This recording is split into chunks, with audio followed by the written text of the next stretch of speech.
Falls Road. I've been in Baltimore. I came here straight out the penitentiary in 1991, talking about the war on drugs. In 2011, I was locked up in Towson because I put a toilet in front of the Towson courthouse. That toilet represented Dred Scott, 2011. Blacks have no rights in which white America respects. And I use the toilet because the toilet is it's something that don't care if you're black, white, straight, or gay. It take you every day. You know what I'm saying? I was ignorantly intelligent on this. Now, the reason that I'm talking to you, Judge Bell, is because I wrote you, and I asked you to defend me, and I asked you to help me as a layperson under Wainwright. And I was bringing this case to court under Dred Scott. I was incarcerated. I was stripped of all my property. I was called a terrorist. I fired my lawyer, and I defended myself. And Mr. Colbert know me too. I do work with the law firms here. I have a nonprofit. I'm not a nonprofit, but I'm a philanthropist. I just want to ask you, in modern day times, right here in front of everybody, do blacks have rights in America in which white America respects, based on the police brutality and the illegal war on drugs and the use of the 13th Amendment? You as a judge sitting in that seat and experience racism, know the face of racism when you see it. And you got a lot of racism in Baltimore County courts and Baltimore County government. And that needs to be addressed. Well, I think that's right.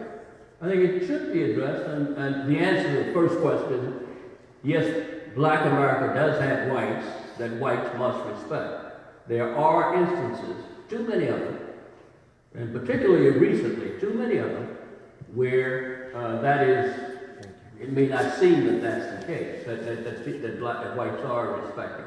But there are those of us, in the judiciary at large, that will apply the law and do apply it every day, trying to make sure that the person standing before the bench receives the justice to which they are due.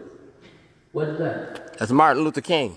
Oh, yeah. You know what I'm saying? That's Martin Luther King. Martin Luther King. I carry that in my black bag. I like him too, but we don't have, and I guess what I'm really saying is we don't have a perfect system. Of checks and balances? No, we have a system of checks and balances. You're right, that's not perfect either. We don't have a perfect judicial system. Everybody who appears before the bar does not go away receiving the level of justice to which they are entitled. We do the best we can, and we have to continue doing the best we can. And until we reach that point where everybody is treated equally, we are going to be failures, but we cannot stop trying. Thank you for your answer. Thank you, Shorty. You did a great job. Good evening. I'd like to thank you for coming and sharing a book of experience and educating some of us.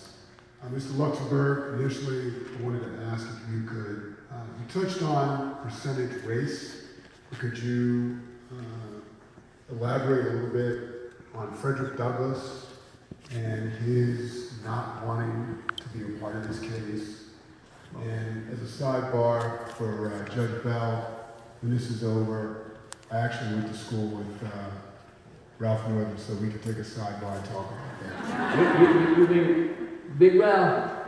Okay. I saw him the other